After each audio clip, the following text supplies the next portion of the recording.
Hi, I'm Betsy Rosenberg. Welcome to one of the inaugural editions of Green TV. I am so excited to be interviewing all my favorite green friends over the years, so many great stories, so many great causes, so many great activists. One of them near the top, because we go back to beginning of the century, is Felix Kramer. And among other things, he is the founder of CalCars. You'll hear what that is. Oh, he was way ahead of his time, as was I, with the green media stuff. He is an ex-entrepreneur, maybe a recovering entrepreneur, a writer, an ideator, he says, a networker, and a founder. And you are all that and so much more, Felix. So take us back to 2002 and what you saw the need to do. Sure. Well, it's wonderful to be with you here, not in person, not on radio, but on TV. So on video, I love it. Welcome and congratulations. Thank you. So back in 2002, I was not a car person in my life. I'd lived in Manhattan for 25 years without owning a car. But after I'd moved to California, I was a car owner, and I started thinking about what was missing. And I got really inspired by Amory Lovin's vision of a hypercar, a super efficient car that was much better than what we had now. And I thought, well, the car makers aren't interested in this. What if we organize a buy order? 25,000 people saying, this is the kind of car we want, build it for us. And I started talking about that idea for about 2 years, saying, why can't we have better cars? And I was first thinking about what he was proposing, which were hydrogen cars. And then I saw the first plug-in hybrid by a professor at UC Davis who'd converted some cars to plug in. And I thought, oh, that's much more practical. We could do that much quicker. And so I started talking about that. And I started talking about that for another year or two. People said, good idea. And then the second generation Prius came around, and it was a convertible, potentially. An engineer, Ron Gramban, approached me and said, you've been talking about converting cars. What about it? And we converted his car in his garage in Marin County. And we added batteries and a new some electronics to fool the system into accepting more power, because a regular hybrid is all gasoline. It's just a more efficient gasoline car. And we set this up so it could plug in. And we did the first one, and then we did a bunch of them. And we started driving around the Bay Area with big signs on them saying, this plug-in hybrid can get 100+ miles per gallon. I remember that. Yeah. And I started going to events. I went to the inaugural event of Step It Up, which became 350. A lot of other places. People got real excited about this. And people started converting cars. And then small companies started doing it. Senators and governors started driving around. We flew a car to Washington, D.C. and parked it in front of Congress, and people came out and looked at it, and they went back and said, well, if a bunch of hackers in California can do this, why can't the car makers? So it took from 2004 until 2009 until we'd kind of embarrassed and shamed the automakers into doing this. And so we got the Chevy Volt, and we got a bunch of others. So these are not full electric cars. These are cars that have a limited electric range, and when that's exhausted, they go back to gasoline. So there's no range anxiety, and they really help spark what we're seeing now with electric vehicles. So that was really satisfying. I bet, and especially when Toyota came out with its first plug-in hybrid. How long did that take, and did they give you credit? Well, when we did the first conversion, we didn't ask their permission. We told them, this is what we're doing. Take a look, watch us. GM was much more enthusiastic. Toyota was later to the game than GM, and they continue to be a little later to the game on electric vehicles than some of the other automakers. But now you can get EVs from every company, and we're heading toward an EV world. And I go back to 2002, and I also saw a need. We were wondering, we mothers in Marin County, where I raised my daughter, why we weren't seeing more hybrid or even electric minivans or SUVs, because at that time they were all giant and they were gas guzzlers, the SUVs. And we were going into Iraq in 2002. And I'd see bumper stickers like Keep Tahoe Blue on these Ford Excursions, these bloat automobiles, as I called them, and, bring our troops home. Meantime, we're in Iraq, and in no small part because of the oil there, to feed our, oil addiction. And so we started a grassroots campaign to educate mothers about the need for more clean and green and safe vehicles, and ones that would not tip over, as well as burning cleaner. And we also, so we'd have house parties, green tea parties, we call them, and sort of connect the dots for them between their child's asthma, perhaps, and the vehicles they were toting around one 50-pound kid in. At the same time, so we got signatures. Then we took them to Detroit. We met with General Motors. I think that was the only one that would meet with us, and talk to them about the need for these cars. And we said, look, here, build them, and these women will buy them, or fathers as well. And Dave Bartmus actually is the one we met with. And he took it seriously, and he said he would bring it to the powers that be. And years later, when they first started coming out with, electric and hybrid vehicles, I asked him, I saw him at a conference. I said, did we have anything to do with that meeting? And he said, absolutely. And maybe he was just making us feel good, but maybe it was true. So don't be fueled. We were around for about 3-4 years ahead of our time. A lot of moms felt threatened, like we were taking away their, SUVs, which of course has never been the case at all. So sometimes when we see a need and we feel it, it makes a difference, doesn't it? Yep. Well, Yep. What's interesting though is about halfway through this 2002 to 2010 arc, I realized that it wasn't about electric cars; it was about climate change. And after starting 2005 or 6, I started realizing that EVs were the beacon of hope for what we could do, that we could take every engine in the world that runs on gasoline and power it by electricity and clean the grid. If we did those two things, we would have made a huge difference. And I also realized that the cars weren't going to come in quickly enough to make any difference at all, really. We're still 2 or 3% of US sales are EVs. And despite everything that people are saying about aggressive future timetables, it's not quick enough. And so, I switched my attention at that point to climate change and to, thinking more broadly. I'm so glad you mentioned that pathetic percentage, because driving around Marin County, or even in Austin, Texas, where I now live, you can see a lot of Teslas and Leafs and get the feeling that, we're really making progress here. That's a really, really low number. And we do know it is going to explode. I mean, I hope it is going to, it has to, but it's taken a long time to get past that 2% mark. Yep. At the end of CalCars, we tried to do something different, which was stir up interest in converting a lot of existing vehicles. And I still think of that as CalCars 2, CalCars Squared, a new project that could build on what we're doing, because there's about 2 billion vehicles in the world. And if we could convert a quarter of those to be running on electricity, either fully or partially, that's a $5 trillion business opportunity. And so at ActiveAllies.org, where my projects live, we talk about that idea, and we talk about what's possible there. And the first vehicles, interestingly enough, the first vehicles to convert would be with 3 categories. Pickup trucks, because they have a big area for the batteries in the back. And if you have in-wheel motors, you don't have very much work to do to convert them.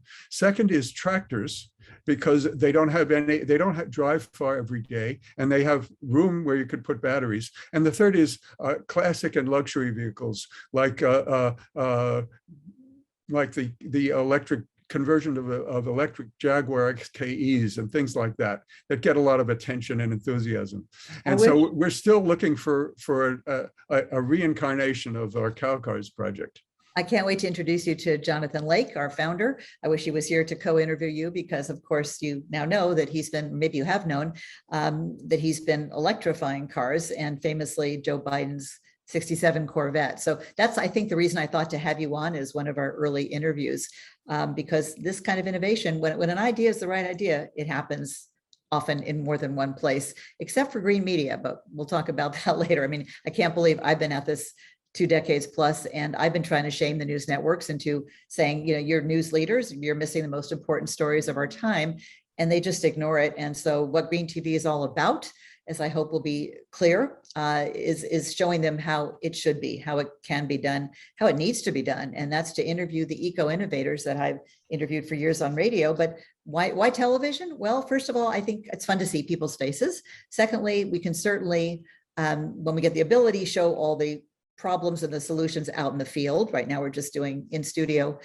remote interviews, but tremendous potential here. And I think that will reach a wider audience. I certainly hope so, because even though you can kind of, I guess, what's the word?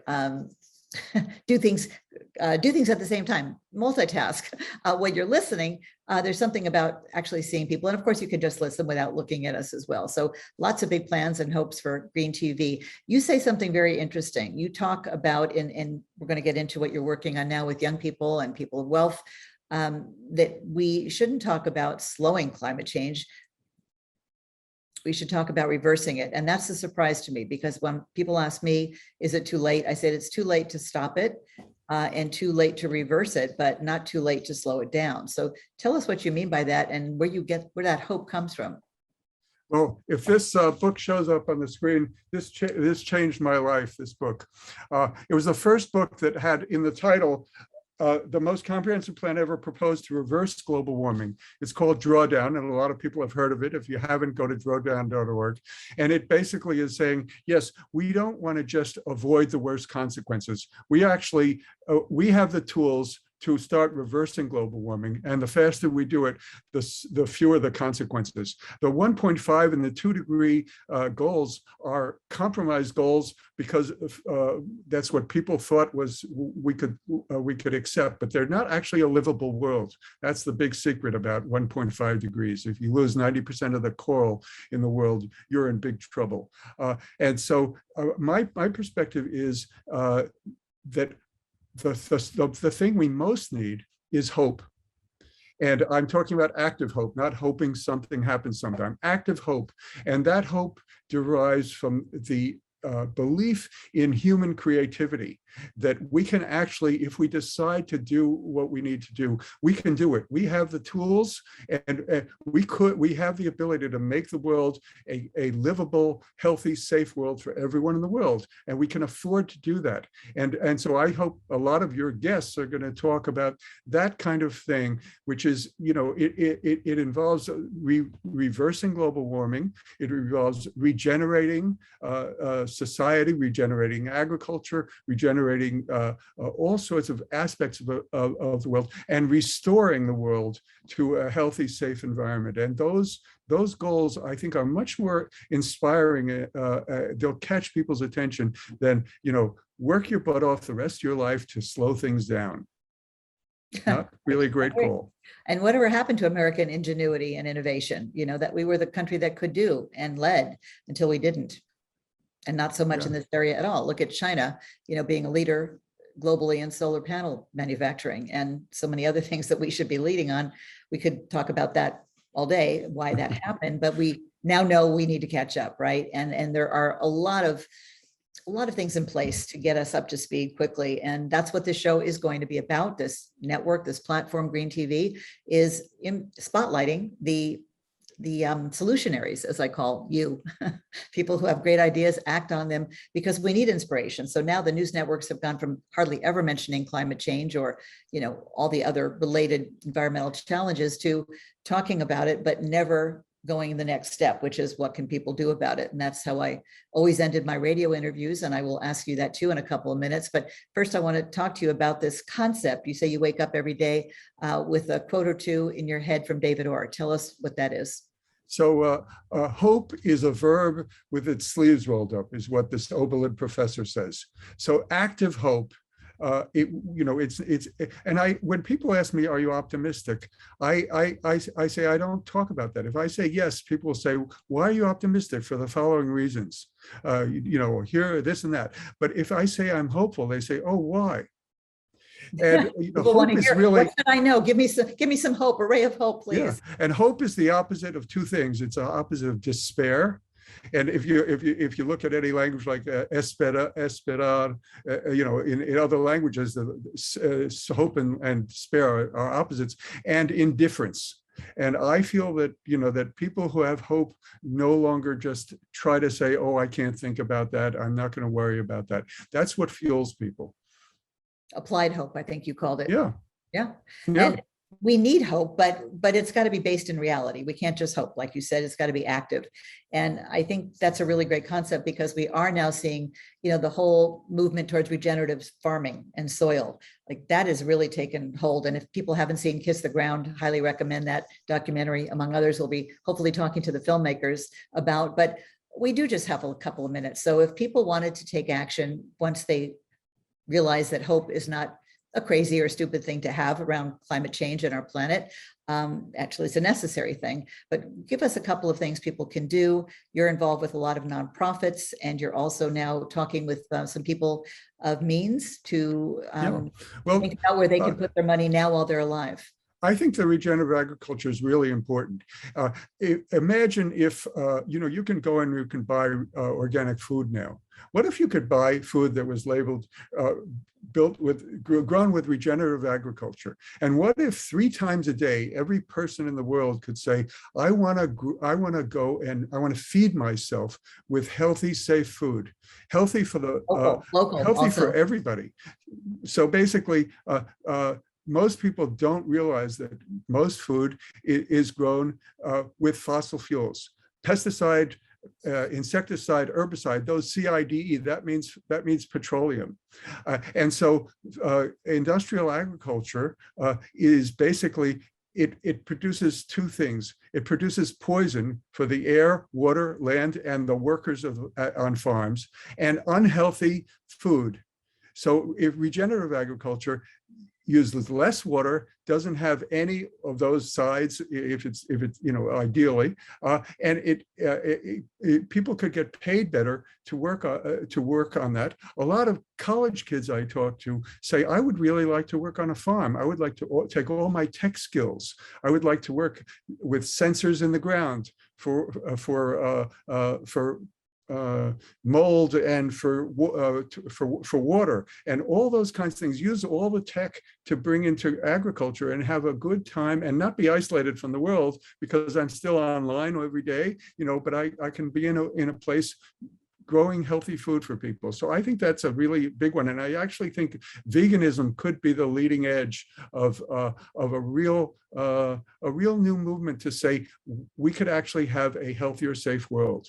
And just like EVs were 15 years ago, healthy food from people who say, I don't need all this, including artificial, a plant-based and cell-based meat and all the other kinds of things. It may happen much quicker than anyone thinks. It needs to. And one of the visions I have for Green TV is having a segment or even maybe a daily show on veganism, because there is so much interest in it and talk about it. We could call it the cow in the room, right? The thing that nobody was talking about, but now a lot of people are talking about how realistic, how difficult is it to make the switch. And I just want to say one last thing about the whole regenerative soil farming movement. Of course, there's fossil fuels involved in bringing our blueberries in from Chile. So buying local is equally important, but that's a topic for another day. So we just have a couple minutes left. Give us a couple of, if you want to talk about what you're doing with. So one of them is ActiveAllies, which is the idea of intergenerational action on climate, which is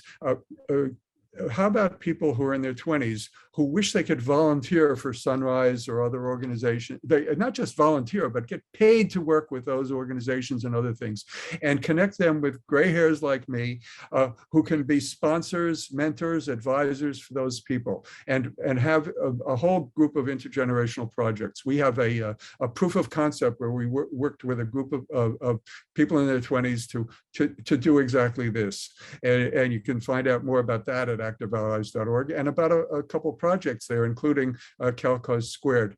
And the other thing is grows out a little bit of my experience when I was doing the cars. I met a lot of influential and many wealthy people during that time who were really attracted to this stuff, and I became a grandparent 6 months ago, and as part of our taking stock of what we were doing, we actually came to some realization, which is that we have more than enough money, my wife and I, to live for the rest of our lives, to take care of the people around us, and I have known for a long time that the next, for the last year or two especially, the next 2 or 3 years are really critical for the future of the world. And all the organizations that are out there that need funds, especially post-COVID, if anyone has money available now, give it now, don't wait. And so we've decided, my wife and I, not to wait, put things in our will, but to give away money now. And I've started a project on that. You can find it at my, the best place to find it is at me at LinkedIn, Felix Kramer at LinkedIn, called I Can't Wait to Give Away a Lot in 21-22. And I'm now starting to approach high wealth people to say, would you join me in pledging to give $1 million in 21-22 to the causes you care about, for the democracy crisis, the climate crisis, species extinction, racism, injustice, inequality, all those kinds of issues. Give money now and don't wait. And I'm actually getting people picking up on this, and I hope that this could take off. And I like to think ideally what I'd like. I'm in the Bay Area. There's tens of thousands of people in the Bay Area with over $10 million in assets who could afford to give $1 million away this year. What if 1,000 of those people said, I'm going to give the money away now to Bay Area organizations, to national organizations, to all the cause I care about? That could be transformational. And the model for that is MacKenzie Scott, Jeff Bezos's ex-wife, who said, I've got more than $50 billion in Amazon stock. I'm going to give away all of it as quickly as I can. And that's what she's doing. I have a slogan for you, another one. Don't wait till you die to help save a dying planet. How's that? Yeah. And also people have heard of Emily's List. It stands for early money is like yeast. A lot of people don't know that. Money now is much more effective than sometime in the future. Okay, that's great. We're just about out of time. So a couple of websites you want to make sure people check out? Yep. I would say, look me up on LinkedIn. And you'll find my posting about this. It's really only about a week-old idea, which is why it's great I'm talking about it for the first time with you now. And look at ActiveAllies.org. And look at Drawdown.org, and also the Foundation for Climate Restoration, F4CR.org, and one final one, the Climate Emergency Fund. Look up Climate Emergency Fund. It's started, its new executive director is Margaret Klein Solomon, who is more than anyone responsible for getting the idea of a climate emergency and climate mobilization to be adopted all over the place. She's now the director of this new foundation that is going to give that is already giving money to cutting edge organizations and grassroots organizations that go beyond what we think of as environmental projects and climate projects. So those would be my top. Margaret and so many others. I am so excited. It's been 7 years actually since I stopped production on my radio shows. And every day there's people I think, God, I wish I was doing my show.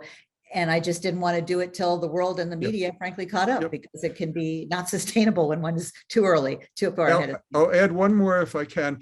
Look up Alex Steffen, Steffen, at Substack. He's the guy who was the world-changing guy, a futurist 10 years ago. And he's now got a book coming out this fall called The Snap Forward. And right now you can read his you can listen to podcasts with little pieces of what he's going to be talking about and read his articles, because he says that so many things are broken at this point and not working for so many people, that this is the moment when people could wake up and they could answer Greta Thunberg. They could say, we're going to take the action at the scope, scale, and speed we need now and snap forward to a whole different way of life. And so gives me a lot of hope. I read one of his pieces you sent me. I love the concept of snap forward. That's catchy and what we need to do. And I also would love to have Greta on the show and tell her that I've been for a long time, you can attest to this, Felix, saying, we can't wait for our kids to solve this problem. They're screaming at us to do everything we can so they can stay in school and hope to have a future that they can not only survive in, but thrive in. Yeah. Thank you. Well, thank you. It's been a pleasure. It's always fun to talk to you. And that's an important part of this. We can have fun while we're doing the most challenging work. Absolutely. If I didn't have dark humor to get me through this dark time, challenging times, I couldn't go ahead. But, that suffering brings, all kinds of creative ways to deal with it. So one doesn't get down, so one doesn't get depressed, so one doesn't give up. Because think about what giving up means. I mean, I don't know about you, but I did not get a memo saying we're giving up on our children, grandchildren, and all future generations. So we ought to roll up our sleeves and have active hope. Love that. Thank you. Thank you, Felix. Okay, a pleasure. Okay, thanks all of you for joining us. This is exactly where I want to be. I'm talking to the solutionaries, the eco-innovators. I can promise you it will never be boring. I can promise you it will hopefully not be too repetitive. And I will promise you I will never, so long as I'm able to produce and co-host and produce whatever, co-produce and host, maybe we'll have other hosts, we'll never run out of ideas. We'll never run out of topics that are timely and urgent, and we'll never run out of inspiring, knowledgeable, passionate people. They're out there. I've interviewed hundreds and hundreds of them, and we're going to bring them back. And we got a whole generation of new ones. Thanks so much. See you next time.